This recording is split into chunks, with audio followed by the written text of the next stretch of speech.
सभी विशिष्ट और मुख्य अतिथि के प्रति मैं आभार व्यक्त करता हूँ। मंचासीन हमारे सांसद माननीय सांसद महोदय, स्थानीय विधायक महोदय, जनप्रतिनिधिगण, मंच के संचालन कर रहे हैं कार्यक्रम के आयोजक समितिगण, अम्बेडकर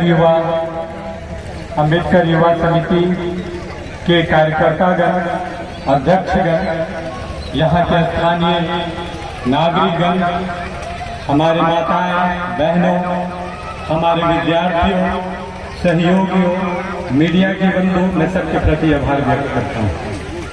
मैं डॉक्टर पिंटू कुमार हूँ, मगध विश्वविद्यालय में पदस्थापित असिस्टेंट प्रोफेसर हूँ और मैंने एक शुरू से संघर्ष के रास्ता पर पूरी पठन की पढ़ाई काशी हिंदू विश्वविद्यालय से किया है।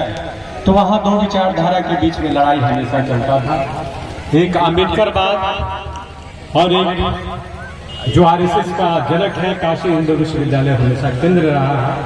हमें बहुत सक्रिय रूप से एक योगदान देता है।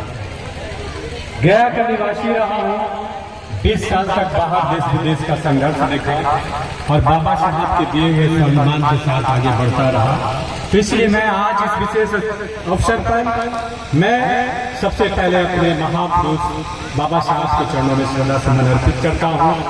इस बहुजन आंदोलन को आगे बढ़ाने वाले उन सभी महापुरुषों को प्रति मैं श्रद्धा सुमन अर्पित करते हुए संक्षेप में अपने बातों को मैं रखता हूँ। वह दिन था जब देश स्वतंत्रता की लड़ाई लड़ा जा रहा था और वह देश स्वतंत्रता की लड़ाई से पहले हमारे हजारों वर्षों से देश एक अलग सामाजिक व्यवस्था में बना हुआ था। एक जातीय समीकरण थी, शोषण का समीकरण था, महिला को महिला नहीं समझा जाता था, मानव को मानव नहीं समझा जाता था, मानवता का नंगा नाच हुआ और उसमें इंसान के द्वारा शोषण किया जाता था।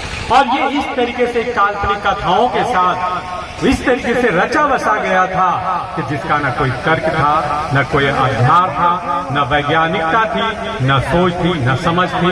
बस सिर्फ ऐसा होगा क्योंकि ऐसा धर्म ग्रंथ है। एक ऐसी आजादी की लड़ाई भी चल रही थी जो आजादी सामाजिक क्रांति की स्वाभिमान के साथ की थी, महिला होने का महिला समझने की थी और इंसान होने का इंसान समझने की लड़ाई थी। ऐसी आजादी, ऐसी शोषण जो हजारों वर्षों से चला आ रहा है। एक तरफ देश मात्र अंग्रेजों की लड़ाई से लड़ रहा है, क्योंकि अंग्रेजों की लड़ाई तो 1757 की क्रांति के बाद हुई, लेकिन हमारी लड़ाई जब से सृष्टि बना, एक नए धर्म ग्रंथ की रचना कर, मनुस्मृति और वेदों में रचना कर, उस समय की शोषण की मुक्ति की लड़ाई थी और उस समय कोई भी सुना नहीं जा रहा। ये मनुस्मृति क्या है, बहुत संक्षिप्त में मैं बताता हूँ। मनुस्मृति में ऐसा है कि कोई भी ब्राह्मण सबसे श्रेष्ठ होगा और उसके पैरों से जो 4 भुजाओं से क्षत्रिय हुए, वैश्य और पैरों से क्षुद्र का जन्म हुआ और यही क्षुद्र ये जीवन का वर्ण व्यवस्था के रूप में चला। अगर कोई क्षुद्र जिसको 85% की बात कर रहे हैं, अगर वो वेद और मनुस्मृति को सुन ले तो उसके कानों में पिघलाकर शीशे डाल दिया जाए, अगर वेद का उच्चारण कर दिया जाए तो उसके जिह्वा काट लिए जाए और अगर वेद पढ़ लिया जाए तो शरीर को काट देना मनुस्मृति में इस तरह कर दिया। ये ऐसे कोडिंग व्यवस्था थी जो धार्मिक व्यवस्था के अंतर्गत जिसका कोई मान्यता नहीं, कुछ लोगों ने वर्चस्व के आधार पर इस तरह का मान्यताओं को आगे बढ़ाया। अगर कोई दलित या समाज का कमजोर वर्ग उस रास्ते से गुजरे तो उसके पीठ में झाड़ू लगा दिया जाए ताकि उसके रास्ते पर कोई चले तो वो पवित्र न हो जाए, वो थूके तो धरती गंदा न हो जाए, इसलिए उसमें घाड़ा बांध दिया जाए। ऐसा स्त्री थी। अगर स्त्री समाज की कमजोर वर्ग के स्त्री को ब्राह्मण अगर उसके साथ गलत काम करता है तो पाप नहीं माना जाएगा और अगर वो गलत करते हुए मर जाएगा तो वो भी पाप नहीं माना जाएगा। एक गंगा का पानी डाल देना ही पवित्र हो जाएगा। ये ऐसी व्यवस्था, इस व्यवस्था के ऊपर किसी ने लड़ाई ही नहीं लड़ा। लड़ाई आजादी की हो रही थी, लेकिन हम तो ऐसे थे कि अपने के लोग के बीच में गुलाम थे। वो तो 1757 के बाद आके हमें, लेकिन हम तो वर्षों से गुलाम थे। इस आजादी की अलग जगाने वाले बाबा साहब भीमराव अम्बेडकर, जिन्होंने आने के बाद एक नई संघर्ष की दास्ता की शुरुआत की। और आंदोलन शुरुआत किया अपनी मुख्य नायक नामक पत्रिका से 1915 में। परंतु देश में आम आदमी की भाषा समझने की क्षमता नहीं थी और 1927 में जब महान आंदोलन उन्होंने शुरू किया और चावदार के तालाब से पानी लेकर पिया तो उन्होंने संदेश दिया कि सिर्फ पानी पीना हमारा उद्देश्य नहीं है। हम तो पानी पहले भी पी रहे थे, हमारा उद्देश्य स्वाभिमान को पाना है, हमारा उद्देश्य उस आत्मविश्वास को लाना है कि जहां मानव को मानव समझा जाएगा, जहां मानवता की रक्षा हो, जहां ध्यान की रक्षा हो, जहां स्त्री की स्त्री हो। और कहा अपनी स्त्रियों को भी संबोधित करते हैं कि इस तरीके से जो एक ट्राइबल्स जो कपड़े पहनते थे वो छोड़ो, साड़ी पहनो जैसे स्वर्ण वर्ग की महिलाएं पहनती, अपने स्वाभिमान के साथ रहो और अपनी इच्छा के साथ। लेकिन रिजल्ट क्या हुआ? अगले दिन बाबा साहब को पीटा गया, घायल किया गया और 108 ला करके घाड़े से गंगा जल के पानी से उस तालाब को शुद्ध किया गया। ये व्यवस्था आज से नहीं चली आ रही, ये व्यवस्था बहुत पहले से चली आ रही है।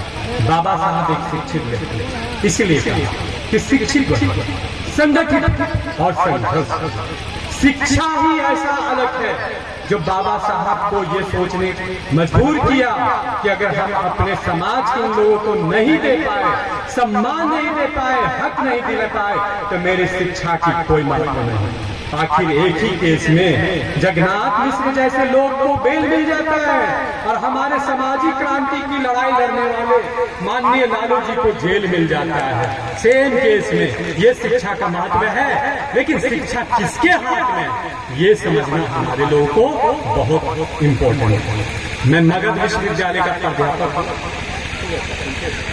मगध विश्वविद्यालय का प्राध्यापक ज्वाइन करने के बाद 7 बार ट्रांसफर कमेटी बैठा। क्यों? क्योंकि मैंने बाबा साहब के कार्यक्रम कराया। SC ST को मैं PhD का इंचार्ज वाला 44 कॉलेज को PhD से वंचित रखा गया, अधिकार लड़ा, पावर चेक करके दिया, ये पावर है, ये नॉलेज, ये करेंगे PhD, अधिकार दिलाया। सबको परेशानी होने लगा कि एक शेड्यूल कास्ट का लड़का आके ये पूरे मगध व्यवस्था में कास्टिज्म फैला। अगर मैं अपने अधिकारों की बात कर रहा हूँ तो कास्टिज्म हो गया, तो इतना दिन से किया जा रहा था तो कास्टिज्म क्यों नहीं है? ये लड़ाई लड़ी गई और स्वाभिमान के साथ 6 बार ट्रांसफर कमेटी बैठा। मुझे उम्मीद था, मैं ईमानदारी से काम कर रहा था, विदेश से देश से पढ़ के आया हूँ, बहुत कम उम्र में मगध विश्वविद्यालय का प्रोफेसर बना, मुझसे कम उम्र में कोई नहीं होगा। और मैंने लड़ाई लड़ा स्वाभिमान की, क्योंकि मैंने ईमानदारी के साथ लड़ाई आगे बढ़ी। और बाबा साहब की बातों को मैं रख रहा हूँ, कुछ पॉइंट्स को, क्योंकि मैं शिक्षक हूँ तो थोड़ा सा पॉइंट मैं चाहता हूँ कि बताया जाए। और बहुत सी बातें आपके बीच में है करेंगे तो थोड़ा सा मैं 5-10 मिनट का टाइम जाता दूंगा, अगर किसी को ऐतराज ना हो तो। उसके बाद बाबा साहब चले और कैसे देश में बड़ा क्रांति के लिए गांधी जी कहा जाता है राष्ट्रपिता। सबसे बड़ा बाधा तो हमारे गांधी जी ने दे दिए।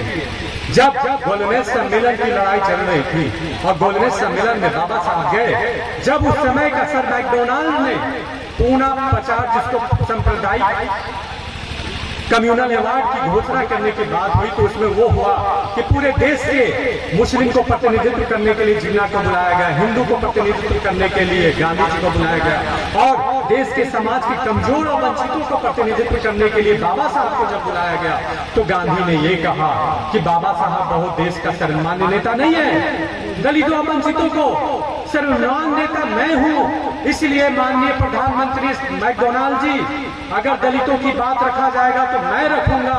तो मैकडोनाल्ड ने कहा कि अगर ऐसी बात है तो बताइए दलितों की क्या समस्या है।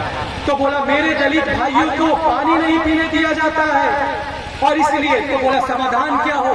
तो बेहतर होगा समाधान के एक अलग कुआं खोद दिया गया। तो बाबा साहब से पूछा गया कि भाई आप बताइए समाधान क्या हो सकता है? तो बोला मेरी लड़ाई सिर्फ पानी पीने वाले की नहीं है, मेरी लड़ाई तो हजारों वर्षों से स्वाभिमान की है, जो हमको बैठने नहीं दिया गया, हमको सही से देखने नहीं दिया गया, मेरी बहू बेटी और सबको एक्सप्लॉइटेशन हुआ। मेरी लड़ाई उस न्याय के साथ है, मेरी लड़ाई स्वाभिमान के साथ है। मुझे अलग तालाब नहीं चाहिए, या तो मुझे उसी तालाब में पानी पिएंगे, अगर वो इंसान है तो मैं भी इंसान हूँ और मुझे भी मैकडोनाल्ड ने कहा कि मैं मान गया कि देश का अगर दलितों को कोई प्रतिनिधित्व करता है तो बाबा साहब करते हैं और इसलिए सांप्रदायिक कम्युनल अवार्ड की घोषणा किया गया। कितना बड़ा छल हुआ इस देश के साथ गांधी जी के अनशन के द्वारा।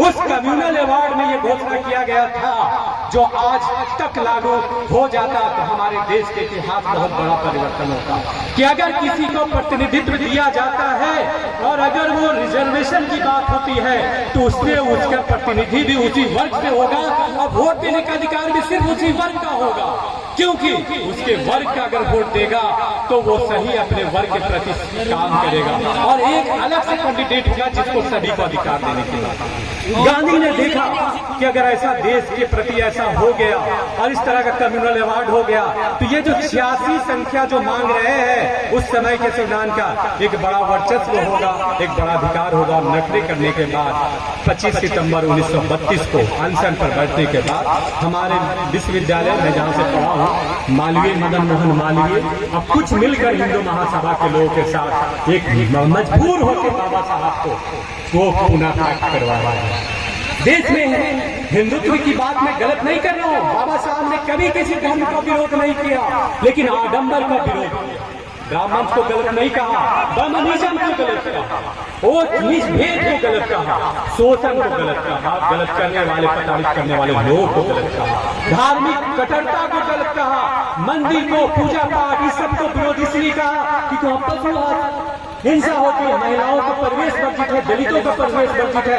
ऐसे कर्मकांड, ऐसे पूजा पाठ, ऐसे मंदिर, ऐसे व्यवस्था को मैं काल्पनिक व्यवस्था मानता हूँ। आप कहते हैं हिंदू धर्म में कि महिलाओं को पढ़ना नहीं चाहिए, महिलाओं को क्या है, महिलाओं पति के रूप में मनुस्मृति में वर्णन है कि महिला का जन्म हुआ है तो पैदा हुई है तो पिता के आश्रय में रहे, और अगर बड़ा हुई तो पति की सेवा करते रहे, और अगर बुढ़ापा हो गया तो बेटा का सेवा करते रहे। अगर जो महिला पति की सेवा नहीं करेगी वो कुलच्छनी होगी, वो उसके साथ अत्याचार होना चाहिए, वो पति की सेवा करना और उसी में उसका धर्म है। इस तरह का व्यवस्था को लेकर बाबा साहब ने हिंदू कोड बिल लाया। महिलाओं का अधिकार होना चाहिए, वो अधिकार जो महिला को महिला होने के सम्मान देना चाहिए। उनको ये होना चाहिए कि मैं स्वतंत्र रूप से अपना संपत्ति में अधिकार हो, पिता के संपत्ति में अधिकार हो, गोद लेने का अधिकार हो, घूमने पढ़ने का अधिकार हो, और डिसीजन मेकिंग में अधिकार हो, महिलाओं को अपना पुनर्विवाह करने का अधिकार हो। यही सब तो बातें करना चाह रहे थे, लेकिन तत्कालीन राष्ट्रपति, भारत के प्रथम राष्ट्रपति डॉक्टर राजेंद्र प्रसाद और आज जो श्यामा प्रसाद मुखर्जी के बहुत से वंशज हैं, इन लोगों ने विरोध किया कि महिलाओं का अगर ये अधिकार मिलेगा।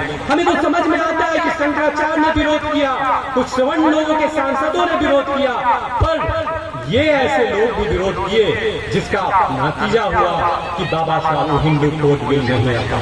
ये पहली ऐसी सुधार आंदोलन थी जिसमें देश की महिलाओं के स्वाभिमान के साथ, शिक्षा के साथ आज देश की स्थिति कुछ और हो, लेकिन नहीं आने दिया गया और अंत में बाबा साहब ने रिजाइन मार दिया कानून। बाबा साहब हमेशा स्वाभिमान के लिए लड़े और कहते हुए उन्होंने ये बात कहा कि मेरे 4 पुत्र मारे गए इस आजादी की लड़ाई में। उस समय मेरे मन में विचार आया था कि क्यों ना मैं बहुत बड़े पढ़े लिखूं, एक नौकरी करूं, अपना व्यक्तिगत जीवन को जीऊं, लेकिन फिर भी मैंने सामाजिक निष्ठा के साथ समझौता नहीं किया। व्यक्तिगत मैंने त्याग किया, समर्पण किया। और उसके बाद सामाजिक, मैं अब संक्षेप कर रहा हूँ, 1 मिनट में खत्म कर रहा हूँ, बहुत सी बातें हैं, 2-3 प्रोग्राम के बाद मुझे। तो अंत में यही बातें हैं कि बाबा साहब हमेशा लोगों को प्रेरित करते थे और उनकी ये इच्छा थी कि आप पढ़ें लिखें, समाज में बेहतर क्रांति लाए और जो अपने अधिकार है उसको लड़े, धार्मिक आडंबर के पीछे ना जाए, हमेशा एक अच्छे जो हमारे महापुरुष का दिए हुए रास्ता है उनको करें। बाबा साहब ने एक संदेश जो कहा था लास्ट में कि अगर हमारे लोग, मुझे बहुत दुख होता है कि पढ़ के सांसद, विधायक, मंत्री और ब्यूरोक्रेट्स बनते हैं पर तो अपने लोगों को बहुत सहयोग नहीं कर पाते हैं। तो मुझे उम्मीद है कि आने वाले समय में, और मुझे बहुत संक्षेप में अपनी बातों को रखना था 5-7 मिनट में, इसलिए मैं अपनी बातों को यहाँ समाप्त करता हूँ। कभी मौका मिलेगा तो आप लोग के बीच आऊँगा, बातों को रखूंगा डिटेल में। धन्यवाद।